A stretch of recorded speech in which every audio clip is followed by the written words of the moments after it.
2011లో నిజమైనటువంటి దేవుని మహిమను చూడటానికి నేను ఆ స్థలానికి వెళ్ళినప్పుడు దేవుడు అనేక విషయాల ద్వారా నా స్థితి నాకు అర్థం చేసి నా బ్రతుకులో ఒక నిజమైనటువంటి వెలుగును ఆయన నింపారు పిల్లలు.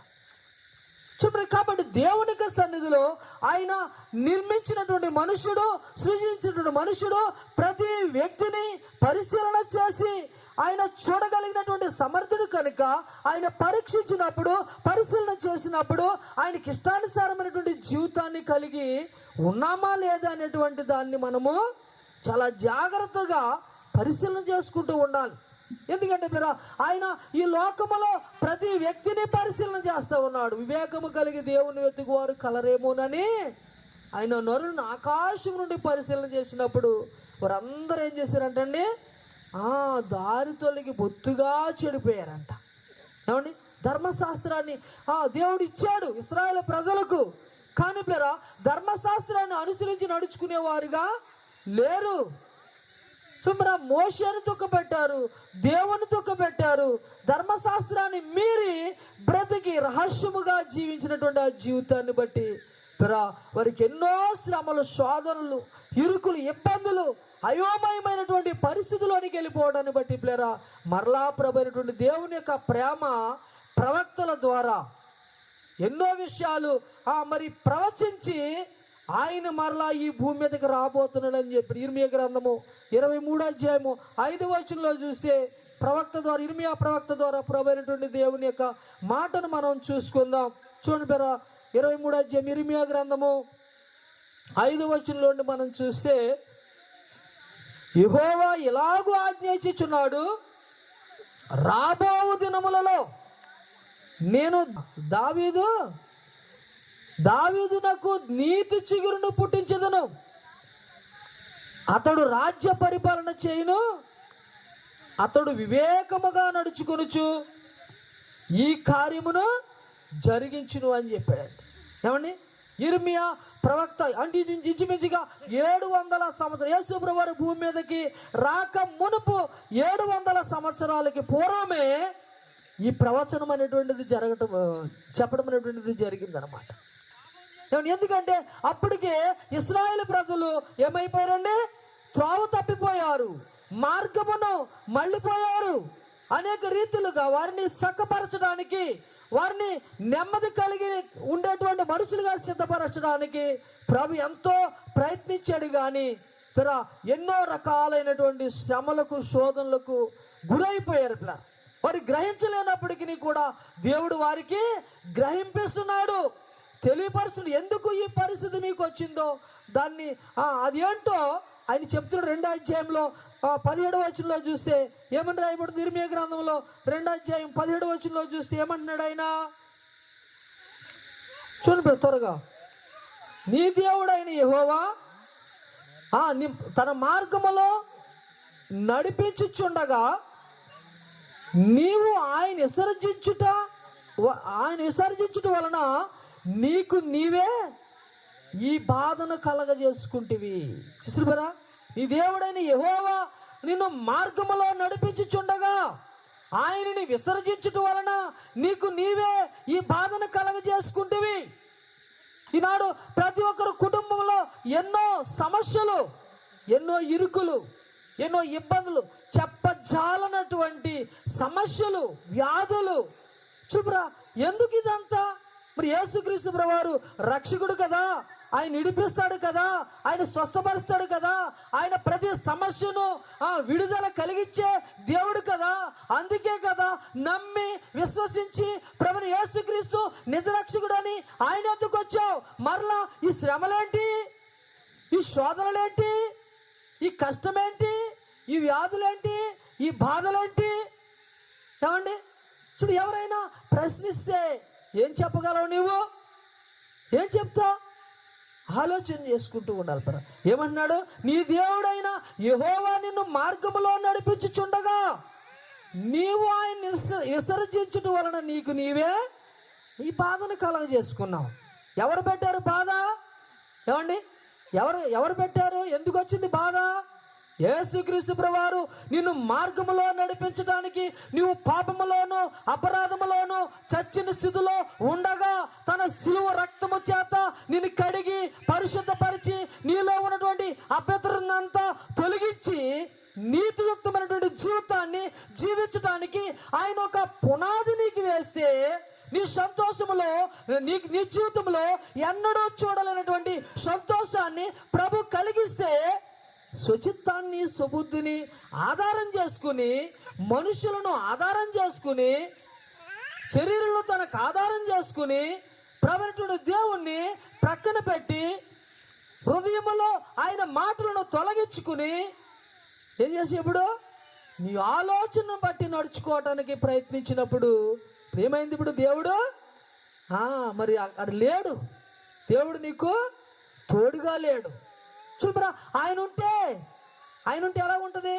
లోకాసు వార్తలో 2:14 ఏం చెప్పాడు ఆయన?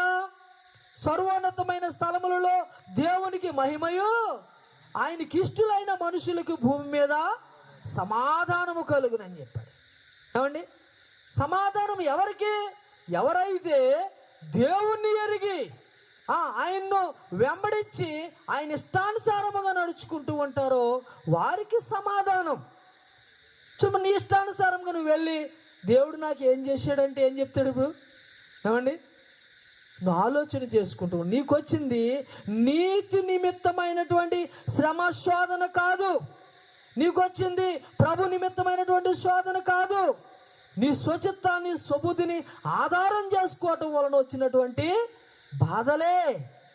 చూడరా, ఆయన ఎలా వారికి వివరించి చెప్పినా కూడా ఇదిగో ఈ పరిస్థితి వలన నీకు ఇలా జరిగింది అని చెప్తే వారు ఏం చేశారండి? అవన్నిటినీ పక్కన పెట్టేసి నీ మాట మాత్రం మేము వినము అని చెప్పారు. ఏమండి, నీ మాట మాత్రం మేము వినము. 6:16 చెప్తూ ఉంటాడు ఆ మాట. ఇర్మియా గ్రంథంలో ఇలా చూసుకుంటూ పోతే ఎన్నో విషయాలు ఉన్నాయి. కానీ దేవునికి ఈ మనుషుల మీద ప్రేమ చల్లారక, ఈ మనుషులు ప్రేమించే విధానం ఒక గొప్పదిగా ఉండటాన్ని బట్టి మరలా ప్రవచన ఆయనే ఈ భూమి మీదకి రావటానికి, దావీదు వంశములో ఆయన వేరు చిగురుగా పుట్టబోతున్నాడు, ఆయన రాజ్య పరిపాలన చేయబోతున్నాడు, మనుషులందరికీ కూడా సంతోషాన్ని కలగజేస్తాడు. ఇర్మియా ప్రవక్త ద్వారా ఆయన ప్రవచించాడు. ఏమండి, యెషయా ప్రవక్త ద్వారా 9:6 చూస్తే ఏమని రాయబడి ఉంది? యెషయా 9:6 ఏమని రాయబడి ఉంది? చూడబెరా, యెషయా గ్రంథము, ఏలయనగా మనకు శిశువు పుట్టెను, మనకు కుమారుడు అనుగ్రహించబడును, ఆయన భుజముల మీద రాజ్యభారముండును, ఆశ్చర్యకరుడు, ఆలోచనకర్త, బలవంతుడైన దేవుడు, నిత్యుడకు తండ్రి, సమాధాన కర్తయగు అధిపతి అని ఆయనకు పేరు పెట్టబడును. ఇది మొదలుకొని దానికి వృద్ధియు క్షేమమును కలుగునట్లు సర్వకాలము ఆయన దావీదు సింహాసనమును రాజ్యమును నియమించును అని దావీదుని ఇక్కడ మరలా జ్ఞాపకం చేసుకుని యెషయా ప్రవక్త కూడా ఎక్కడ పుడతాడు? ఇప్పుడు ఆయన ఎక్కడ పుడతాడండి? దావీదు వంశములో. అందుకనే యేసుక్రీస్తు ప్రభువుని ఏమన్నారండి?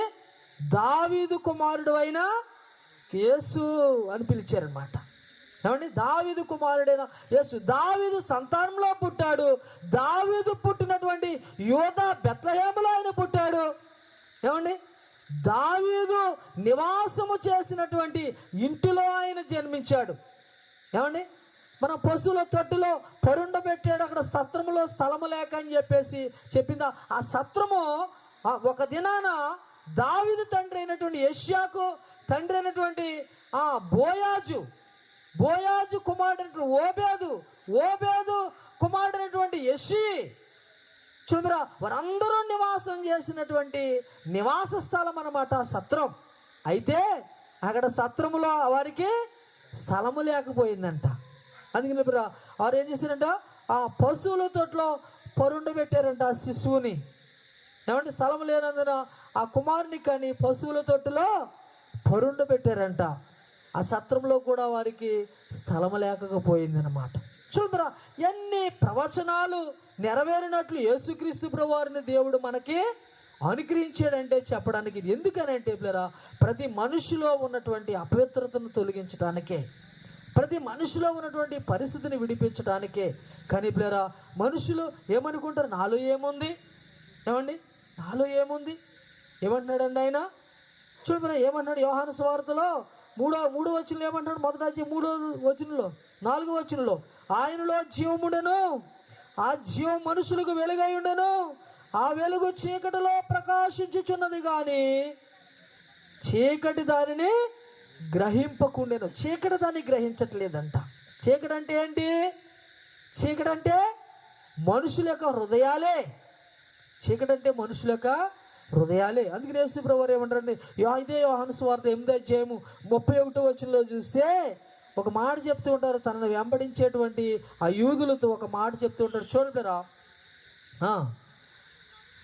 తనను నమ్మిన యూదులతో, మీరు నా వాక్యమందు నిలిచిన వారైతే నిజముగా నాకు శిష్యులయ్యుండి సత్యమును గ్రహిస్తారు, అప్పుడు సత్యము మిమ్మల్ని స్వతంత్రునిగా చేయనని చెప్పగా. చూడరా, ఏమంటున్నాడు ఇప్పుడు యేసు ప్రభువారు? ఆయన్ని వెంబడిస్తున్నారంట. ఆయన ఆ కృపాసత్య సంభూతుడైనటువంటి ఆ దేవుని వాక్యముగా ఉన్న యేసుక్రీస్తు ప్రభువారు ఈ లోకానికి వచ్చి స్వార్థ ప్రకటించి ఆ పరలోక రాజ్య సంబంధమైనటువంటి ఆ మర్మాన్ని మనుషులకు ప్రకటించు ఉన్నప్పుడు ఆయన వెంబడించేవారిగా, ఆయనతో పోయేవారిగా, ఆయన వెళ్ళే ప్రతి స్థలానికి వెళ్ళేవారిగా వారు ఉన్నారు. కానీ ఏం చేయట్లేదంటే ఆయన చెప్పినటువంటి విషయాలు గ్రహించలేకపోతున్నారంట. అందుకని ఏమంటున్నాడు ఆయన? మీరు నా వాక్యమందు నిలిచిన వారైతే నిజముగా నాకు శిష్యులై ఉండి సత్యమును గ్రహిస్తారంట. ఏమండి, ఈ సత్యాన్ని గ్రహించలేకపోతున్నారు. ఎందుకు? మనుషులు అపిత్రులుగా అన్యాక్రాంతమైనటువంటి స్థితిలో తన ఇష్టానుసారముగా మనుషులు బ్రతుకుతున్నారు అంటే ఈ సత్యాన్ని, ఈ మర్మాన్ని మనుషులు గ్రహించలేకపోతూ ఉన్నారు, వీటిని గుర్తించలేకపోతూ ఉన్నారు.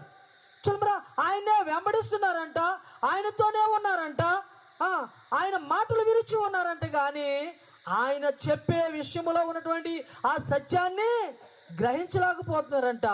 ఏమండి, ఆ సత్యం మిమ్మను స్వతంత్రులుగా చేయనని చెప్పగా. ఏమండి, ఈ సత్యాన్ని మీరు గ్రహిస్తే ఈ సత్యం ఏం చేస్తుందంటే, ఈ సత్యము మిమ్మల్ని స్వతంత్రులుగా చేస్తుంది. సత్యం అంటే ఏంటి? సత్యం అంటే ఏంటండి? మన ప్రభువును ప్రియ రక్షకుడైనటువంటి యేసుక్రీస్తు ప్రభువే. ఆయనే మిమ్మల్ని స్వతంత్రులుగా చేసేది, పాపం నుండి విడిపించేది, అపవిత్రత నుండి విడిపించేది. కానీ వారు ఏమంటున్నారు? మేము అబ్రహాము సంతానము, ఎన్నడను ఎవరికి దాసులమై ఉండలేదు, మీరు స్వతంత్రులుగా చేయబడదురని ఎలా చెప్పుచున్నారు? ఏమండి, యేసు ప్రభు వారితో అంటున్నారు మాటలు. మేము అబ్రహాము సంతానం, మేము యూదులం, మా తండ్రి అబ్రహాం, మరి మేము స్వతంత్రులుగా చేయబడతారని ఎలా చెప్తున్నావు నీవు? మేము ఎప్పుడో స్వతంత్రులం. ఎందుకంటే అబ్రహాముకు దేవుడు సెలవిచ్చినటువంటి మాటను బట్టి ఐగుప్తు దేశంలో నుండి, బానిస జీవితంలో నుండి, ఆ బ్రతుకుల్లో నుండి దేవుడు మమ్మల్ని ఎప్పుడో విమోచించేశాడు. ఆ వాగ్దానం చేసినటువంటి పాలు తేనెలు ప్రవహించే ఆ కానాను దేశాన్ని మాకు స్వాస్థ్యంగా ఇచ్చేశాడు. మేము అబ్రహాము సంతానము, ఇప్పుడు మేము స్వతంత్రులమే అని వారు చెప్పుకుంటూ ఉన్నారు. వాస్తవమే వారు చెప్పింది.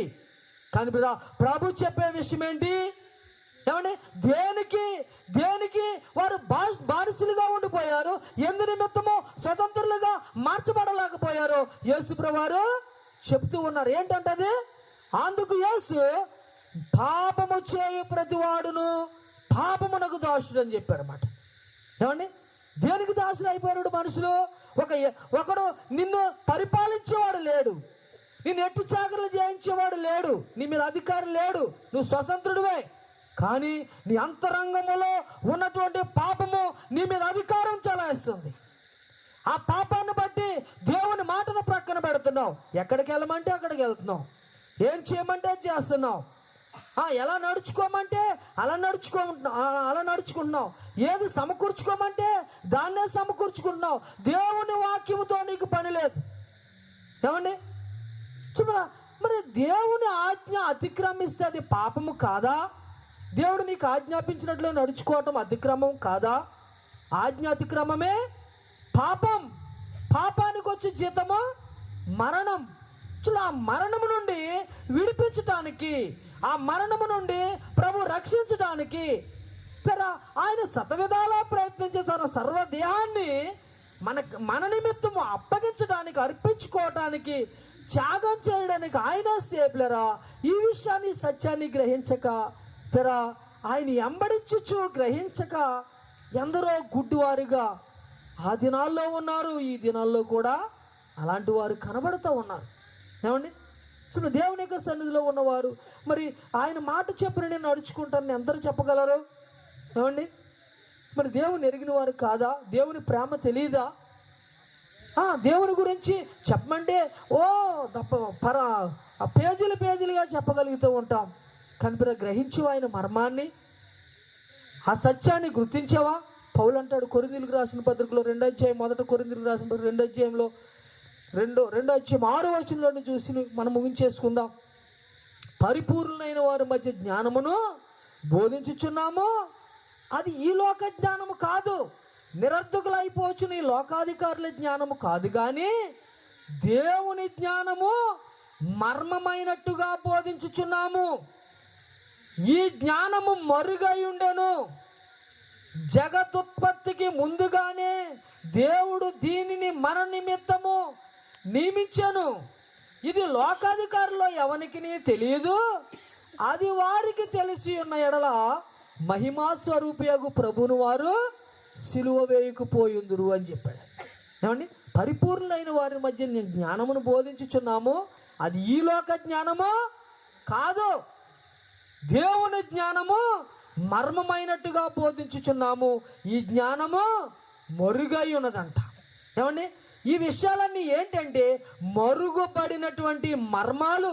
యేసుక్రీస్తు ప్రభువారిని గురించి చెప్పబడే ప్రతి విషయము కూడా ఇది మరుగుపరచబడినటువంటి మర్మము. ఎందుకంటే బయలుపరచబడిందంతా ధర్మశాస్త్రంలో ఉంది, దాని నెరవేర్పు యేసుక్రీస్తులో ఉంది. యేసుక్రీస్తు వారు చెప్పినటువంటి విషయము అది మనుషుల కన్నులకు మరుగు చేయబడినటువంటిదిగా అది కనబడదు. ఎప్పుడు కూడా ఆ మోషే ఇచ్చినటువంటి ధర్మశాస్త్రమే దాన్నే చూపించారు. మోషే మాకు ఇలాగా ఆజ్ఞాపించాడు అన్నారు, ఇలా నడుచుకోమన్నారు, ఇదే చెప్పారు. కానీ ఆ ప్రజల పిల్లరా యేసుక్రీస్తు ప్రభువారు దానిలో ఉన్నటువంటి ఆ మర్మాన్ని తీసి ఎలా బ్రతకాలయ్యా అని చెప్పినప్పుడు పిల్లరా వారు ఒప్పకపోయారు. దాన్ని రుజువు చేసినా కానీ దాన్ని వెంబడించలేకపోయారు. వ్యభిచారమందు పట్టబడినటువంటి ఒక స్త్రీని తీసుకొచ్చి, ఇదిగో మోషే ధర్మశాస్త్రమందు మాకు ఆజ్ఞాపించిన వ్యభిచారమందు పట్టబడినటువంటి స్త్రీని రాళ్లతో కొట్టి చంపాలని మోషే మనకు ఆజ్ఞాపించిన కదా, ఈమె విషయం నువ్వేం చేస్తావు, ఏం చెప్తావు అని యేసుక్రీస్తు ప్రభువారి యొద్దకు తీసుకొచ్చి నిలబెడితే యేసు ప్రభువారు ఏమన్నారు? మీలో పాపం లేనివాడు మొదట రాయి వేయమని చెప్పాడు. ఏమండి మీలో పాపం లేనివాడు మొదట రాయి వేయమని చెప్పాడు. చూడరా వారిలో పాపం లేనటువంటి మనుషులు ఉన్నాడంటే ఎవడో లేడు. పెద్దలు మొదలుకొని చిన్నల వరకు వచ్చారు, కానీ ఎవరూ శిక్షించుకుండా వెళ్ళిపోయారంట పిల్లరా. ఎందుకంటే నేల మీద వంగి ప్రతి ఒక్కరి యొక్క జీవిత రహస్యాన్ని అంతటిని ఆయన రాస్తూ ఉన్నాడు. ముందుకు వచ్చినాడు, తన జీవితాన్ని చూసుకుంటున్నాడు. అమ్మో నేను అర్హుడు కాదని వెళ్ళిపోతూ ఉన్నాడు. చూడ దేవుని యొక్క ఉద్దేశం ఏంటంటే పాపిని రక్షించటం కొరకే. ఏమండి ధర్మశాస్త్రం ఏం చెప్పింది? పాపము చేసి ప్రతి మనిషిని శిక్షించమని చెప్పింది. కానీ ప్రభుని యేసుక్రీస్తు వారు ఏం చేశాడు? పాపాన్ని విసర్జించి పాపిని రక్షించమని చెప్పాడు. ఇప్పుడే ఏమండి ఈ మర్మం మనుషులకు అర్థమైందా? ఈయన పాపులతో ఉంటాడు, వ్యభిచారులతో ఉంటాడు, కుష్ఠరోగులతో ఉంటాడు, ఇలాంటివి ఆయన మీదకి తీసుకొచ్చారు. కానీ ఆయన చెప్పే సువార్తలో ఉన్నటువంటి ఆ మర్మాన్ని మాత్రం వారు గుర్తించలేకపోయారు. అది మరుగు చేయబడిందంట. పౌలు చెబుతున్నాడు, ఇది మరుగై ఉండెను. జగదుత్పత్తికి ముందుగానే దేవుడు దీనిని మన మహిమ నిమిత్తమో నియమించాడు. ఇది జగత్తుత్పత్తికి ముందుగానే. ఏమండి ఆది యందు ఆయన దేవుని యొద్ద ఉండెను, ఆయన లేకుండా ఏది కలగలేదని ఎందుకు చెప్పాడు ఇప్పుడు? ఏమండి, ఆయన మొదటి నుండి ఉన్నవాడు. ఆయన జగదుత్పత్తికి ముందుగానే మన మహిమ నిమిత్తం, మన నిమిత్తము నియమించబడినటువంటి వాడు. ఇది లోకాధికారులు ఎవరికి తెలియదు, జ్ఞానులకు తెలియదు. అందుకనే 11:25 మత్తయి సువార్తలు ఏమంటాడు? తండ్రి, జ్ఞానులకును వివేకులకును ఈ సంగతులను మరుగు చేసి పసిబాలులకు తెలియపరిచినావునని నిన్ను నేను స్తుతించుచున్నాను అని చెప్పాడు. ఈ విషయం ఎవరికి తెలుస్తుంది? ఏమండి, జ్ఞానం ఉంది, నాకు తెలివి ఉంది, చాలా విషయాలు నాకు తెలుసు అన్న వారికి మర్మము తెలీదు. ఏమండి, జ్ఞానులకు కూడా తెలియలేదు యేసు ప్రభువు వారి యొక్క ఉద్దేశం. ఆ నక్షత్రాన్ని ఆధారం చేసుకుని వచ్చారు, కానీ హేరోదు కోట చూశారు, ఆలోచన మార్చేసుకున్నారు. ఏమండి, చాలా కలవరాన్ని పుట్టించారు. ఆ దేశంలో పుట్టింది మొదలుకు 2 సంవత్సరాల వయసులో ఉన్నటువంటి ప్రతి మగబిడ్డను చంపించేయడానికి కారణమైపోయారు. వారికి ఉన్నటువంటి తెలివి, జ్ఞానము, వారి జ్ఞానం మీద ఆధారపడటం బట్టి ఆ దేశంలో ఎన్ని వందల వేల లక్షల మంది చిన్నపిల్లల ప్రాణాలు కోల్పోయి ఉంటాయంటే అసలు. ఏమండి, సొంత జ్ఞానము, స్వబుద్ధి మనిషిని ఏం చేస్తూ ఉంటుందంటే పిల్లరా, వారిని ఇబ్బందిలో పడేస్తుంది, అనేకులకు వారి ద్వారా ఇబ్బందిని కలిగించేస్తూ ఉంటుంది.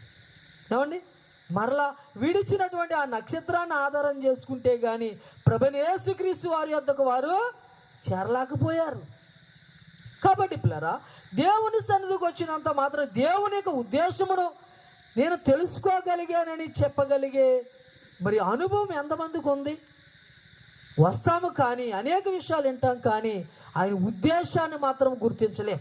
అందుకే మన ఆలోచనలను బట్టి, తలంపులను బట్టి, మన యొక్క నడవడికను బట్టి, ప్రవర్తన బట్టి, నోటి మాటలను బట్టి ప్రతిదినము సిలువేసేవారుగా మనం ఉంటూ ఉన్నాం. ఆ దినాన యూదులైన వారు ఒక్కమారే ఆయన సిలువేశారు, కానీ అది ఎరగక మనమైతే ఆయన సన్నిధికి వెళుతూ ఉండి, ఆయన్ని వెంబడిస్తూ ఉండి, ఆయనలో ఎన్నో విషయాలు తెలుసుకుంటున్నామని చెప్పుకుంటూ అపవిత్రముగా, అన్యాక్రాంతముగా బ్రతుకుచు వ్యర్థమైనటువంటి స్థలాలకు వెళుతూ వేలాకోలాడుతూ, గొడవలాడుతూ, ఇంకా రహస్యమైనటువంటి జీవితాలు జీవిస్తూ సిలువేసింది మనము కాదా? ఆలోచన చేసి. ఎందుకంటే ఈ మర్మము అర్థం కాలేదండి. ఈ మర్మం అర్థం కాలేదు. యేసుక్రీస్తు ప్రభువు ఎందుకు భూమి మీదకి వచ్చాడో అర్థం కాలేదు కనుకనే మనుషులు పాపంలో జీవించడానికి గల కారణం అదే. క్రిస్మస్ ఆరాధనలు అయితే అందరూ జరుపుకుంటారు. యేసు ప్రభువు మా కొరకే పుట్టాడు, మా కొరకు. ఇప్పుడు ఎందుకు పుట్టాడు? నీలో ఉన్న పాపాన్ని విడిపించడానికి, నిన్ను రక్షించడానికి. కానీ ఆ రక్షణ నేను కలుగునని చెప్పగలిగే వ్యక్తిగా నువ్వు ఉన్నావా? నిజమైన రక్షణ నాలో ఉంది. నాలో ఏ విధమైనటువంటి దేవునికి విరోధమైన జీవితం లేదని ఎందరూ చెప్పగలరు? అది నీ కుటుంబంలో నువ్వు చూసుకుని, భర్తకి నీకు సమాధానం ఉందా? నీ అత్తకి కోడలకి సమాధానం ఉందా? నీ తండ్రికి నీకు సమాధానం ఉందా? నీ ఇంటి పొరుగు వారికి నీకు సమాధానం ఉందా? నీకు తోటి కోడలకి నీకు సమాధానం ఉందా? ఏమండి, ఎందరూ అలాంటి జీవితాన్ని జీవించేవారు? అందరూ క్రైస్తవులే. అలాంటి వారి యొక్క జీవితంలో ఈ క్రిస్మస్ ఆనందాన్ని నింపలేదని మనం చేస్తూ ఉన్నాం. వారికి నిజమైనటువంటి సంతోషాన్ని కలగజేయలేదని నమ్ముచున్నాను. నిజమైనటువంటి క్రిస్మస్ అంటే నువ్వెప్పుడు ప్రతి వ్యక్తితో సమాధానముగా ఉండి దేవునికి ఇష్టంగా మారుతూ ఉంటావు. అప్పుడే నీ జీవితంలో నిజమైనటువంటి క్రిస్మస్. ఆయన నిజముగా పుట్టాడనేటువంటి సంతోషం నీ జీవితంలో ఉంటుంది.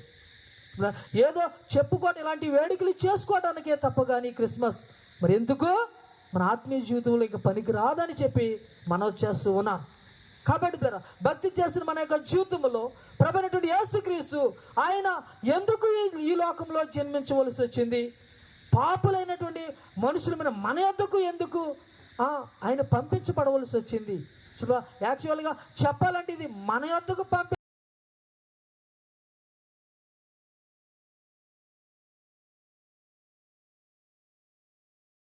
అని చెప్పాడు. కానీ ఆ రక్షణ వారు కోల్పోవడాన్ని బట్టి, దాన్ని గుర్తించలేకపోవడాన్ని బట్టి ఎందుకు పనికి రాని, ఆయన పేరెత్తడానికి కూడా సరిపోయినటువంటి మనకి భాగ్యాన్ని దేవుడిచ్చాడు. ఏమండి, దీనికి ఇంకా చాలా చరిత్ర ఉంది. యేసు ప్రభు వారిని మనం అంగీకరించడానికి గల కారణం ఏంటనేటువంటిది దీని చరిత్ర పుటల్లోకి వెళ్తే ఈ రాత్రి కూడా మనకి సరిపోదు. ఎందుకంటే అది మనము చెప్పుకోదగిన విషయం కూడా కాదు. కాబట్టి ప్రతి వ్యక్తి కూడా ఈ సత్యాల్ని గుర్తించి ప్రభువైన యేసుక్రీస్తులో ఉన్నటువంటి సత్యాన్ని ఎరిగి పాపం విడుదల పొంది స్వతంత్రులుగా మార్చబడితేనే నిత్య జీవంలో మనం ప్రవేశించేది. అందుకు ఆయన ఈ లోకంలో జన్మించాడు పిల్లరా. ఆయన మనలో జన్మిస్తేనే మనం అక్కడికి వెళ్తాం. మనలో జన్మించకపోతే మనం దేవుని రాజ్యానికి వెళ్ళే మనుషులు మాత్రమో మనం కాదు పిల్లరా. కాబట్టి ఆయన ఆ వెలుగు, ఆయనలో జీవం ఉండేను. ఆ జీవం ఈ లోకంలో ఈ చీకటిలో అది ప్రవేశిస్తుంది, కానీ చీకటి దాన్ని ఎరగకుందంట. ఆయన వెలుగుగా ఈ లోకానికి మన మధ్యకి వచ్చినంట. కానీ ఈ చీకటి ఏంటంటే ఆ వెలుగును గ్రహించలేకపోతుందంట.